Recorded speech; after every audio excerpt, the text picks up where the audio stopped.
Hi guys, welcome back to the Red Eagle. So basically right now what we're going to do is an election prediction video. Basically the 2020 map and how it's going to look, how the electoral map is going to look in 2020. So I'm going to start here by filling up all the states Trump's going to win right now.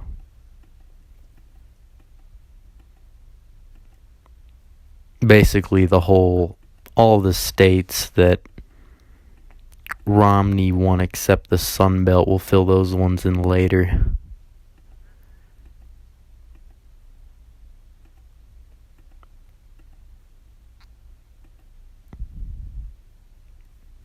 Alaska's probably going to go his way. And that's it for that. Also, now we're going to fill in the safe blue states.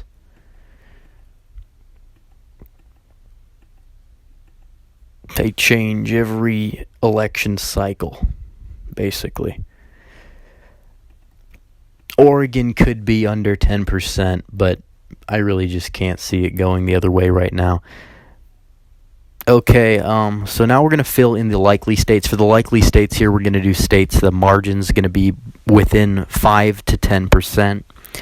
Basically state, I believe, New Mexico. No matter who the Democratic nominee is, New Mexico is probably going to go to the Democrats. It's just demographics right now benefits them so far. And also, I forgot Illinois here. That's the only state I would put in the 5 to 10 category for the Dems. Now, Texas, I would say Trump is going to win Texas by about 5 to 7 points. It really depends who the nominee is. If the nominee is good at turning out voters, I know Ted Cruz won by 3, but he was very unpopular, and the governor got reelected by 13% over a Hispanic candidate, which is pretty big news there. So I'm going to say he'd win it by about 7. Another state that I would like to put in this column would be Maine's 2nd District. It's pretty evident that Maine 2nd District went for Trump by over 10 points. I don't know if it would stay the same this time around. You can look at a midterm election. It almost always swings back. The pendulum swings back even higher in the way the trends usually go. But as of right now, I just don't know what's going to happen there. He'll probably win it. I believe the Democrats aren't going to ignore it as much as they were. I would say he'd win it by about 8 or 9. And I forgot to put the Maine's 1st District. It would probably be in the safe column. Democrats won it by 10 last time around. It's possible Trump does make inroads there if he tries to win the statewide race, but as of right now, I'd put it in the 10 column. As for Ohio, I believe Ohio, he'll probably win it by around 8 points again. Iowa, every poll that's come out so far for the 2020 cycle, he has been leading in Iowa, with the exception of Joe Biden. But really, Joe Biden has a lot of dirt that's not really in the public eye right now, similar to how Hillary Clinton's approval ratings were in the 50s back in 2015. So if Biden does run, I still see Trump winning Iowa by over 5, possibly even up to 10 points. The state's demographics just favor him heavily right now. Okay, so down in Georgia. Georgia is a state I would say Trump wins by about 5. I don't think he wins it by more than 5. The Atlanta suburbs have been growing suburban sprawl, and the suburban sprawl has been tending to benefit the Democrats lately. So I do believe that Georgia will probably he'll probably flip a couple of congressional districts because you'll have presidential election turnout. But yes, probably Georgia should go to him by roughly about 4 to 5 points. And Florida will also go to him by a significant amount, probably by 2 to 3%. It was very unprecedented to see the Republicans do so well there in the midterms, winning the popular vote for the House for the whole state of Florida, which was huge. I know Florida is letting felons vote. That'll definitely benefit the Democrats, but the study I saw on Vox showed it should net them a positive $100,000, Republicans about $50,000, and then $75,000 that could go either way. And if they're really independents, they could look to Trump's record and see he's passed prison reform efforts that could potentially benefit him. Also, Nebraska's 2nd, I would put in the 0 to 5 column. It's always close there, but Democrats rarely break through unless they have a great candidate or the Republicans have a terrible candidate. Democrats had a good candidate here in the midterm elections, and they failed to unseat Don Bacon. So I really don't think that Nebraska's 2nd district is going to be one that's going to flip blue in this cycle. And that brings us to Arizona. During the midterms, the midterm approval rating showed Trump at a 52% approval rating in Arizona. And Sinema did win the state in the end, but Republican turnout was low because many Republicans saw Martha McSally as a rhino. And Kyrsten Sinema, it was actually very moderate for a Democrat. She voted with Trump in the House more than any other Democrat in the House, and she supported sending the troops to the border to stop the caravan. Whether that was genuine or not, that's not up for me to decide, but it does prove the fact of the matter being so that that's the reason why she won the state. Pro-Trump Governor Doug Ducey won the race for governor there by almost 15 to 20 points, I believe. Nevada is a state that's been trending blue lately. Now, it should be close, but I just don't think that you see what's happening there with the suburban sprawl. A lot of immigration going into Nevada. I see Nevada staying with the Democrats this time around, depending on who the nominee really is, especially if it's somebody like Kamala Harris that can turn out minority voters for her there. Now, in Colorado, I'd say the same thing. It's possible Trump does end up winning either of these states, but, Hillary won Colorado by almost 5 points.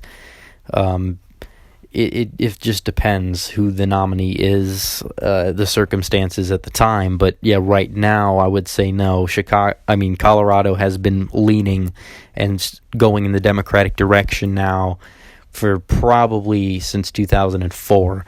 And I would say the same thing with Virginia, although Virginia could be interesting because you see what's happening there with the 2 out of the top 3 Democratic highly ranked officials in the state were caught in racist costumes, and the other one, the lieutenant governor, is in a sex scandal at the moment. I'll talk about that more on our podcast on Friday.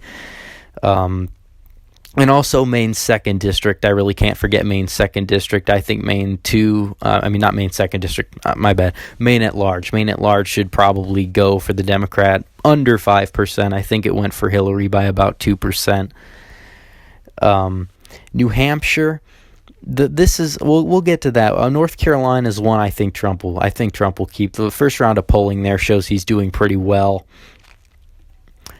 In North Carolina, he should win that state. There's been polling just throughout the past couple of years. It's presumed his approval rating there is above 50%. This is a state that went for Mitt Romney in 2012. They are growing their suburban areas there down in the Raleigh area and the Charlotte area, but still it's a very, very Appalachian western part of the state. There's no reason to believe he shouldn't win it again. Maybe he'll even win it by more than 3%. He could win it by 5%. So he's already at 260, and the Dems sit right now at 214. And this is basically the corridor, the Midwest corridor, where the election is going to be fought out between whoever the 2 candidates. Right now, I have to bet that it would probably be between Trump and Kamala Harris. I believe Kamala Harris will get the nomination. I don't think Biden runs. I don't think Bernie runs. I don't think Beto runs. Warren is terrible. Absolutely terrible. Cory Booker is a total clown. And the other candidates are virtual non-factors. So New Hampshire, part of the reason why Trump didn't do so well in New Hampshire was the fact that he was most notably known there for calling New Hampshire drug-infested den because of its heroin opioid problem.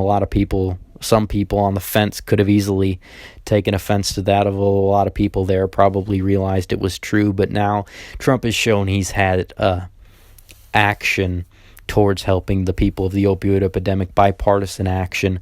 So I do think he would narrowly carry New Hampshire. I know it New Hampshire did go more for the Democrats. You got to look at the trend line and the pendulum swings, because that's exactly what happened in 2010 when the Democrats took Michigan, Wisconsin, and Pennsylvania in the governor's races, the House races, and then 2012 Obama won Michigan and Wisconsin and Pennsylvania by like 5 to 10 points apiece. So you got to take that into consideration as well. Also, the big deal here is the other part of the pendulum swing, and that is non-college white voters in these states were strongly Democrat back in the 90s, and these are the same ones that, the Reagan Democrats are back now, and they're voting for Trump here in these states. So yes, I do believe he wins Pennsylvania probably by more than he did the first time. I believe he wins Michigan solidly, and I do believe that John James will take the Senate seat there away in 2020 from Peters.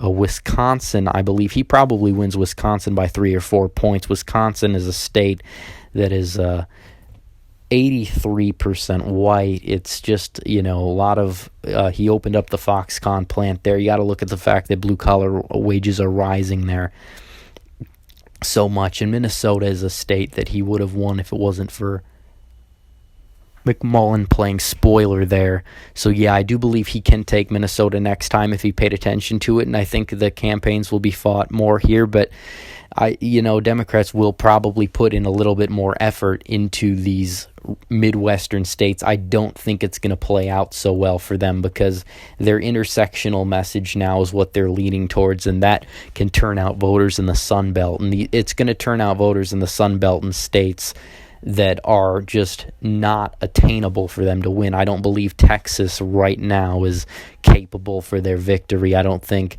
they can just win Georgia yet. And also, I forgot to fill out Hawaii here. Hawaii would easily go blue. That's not even in the question. All right, so that's it for today. This is the 2020 first map prediction. I hope you guys subscribe to the channel. You got to do that. You got to like this video. You got to comment and follow me on Twitter. Like our page on Facebook. And don't forget to hit the bell so you get notifications. All right? Peace.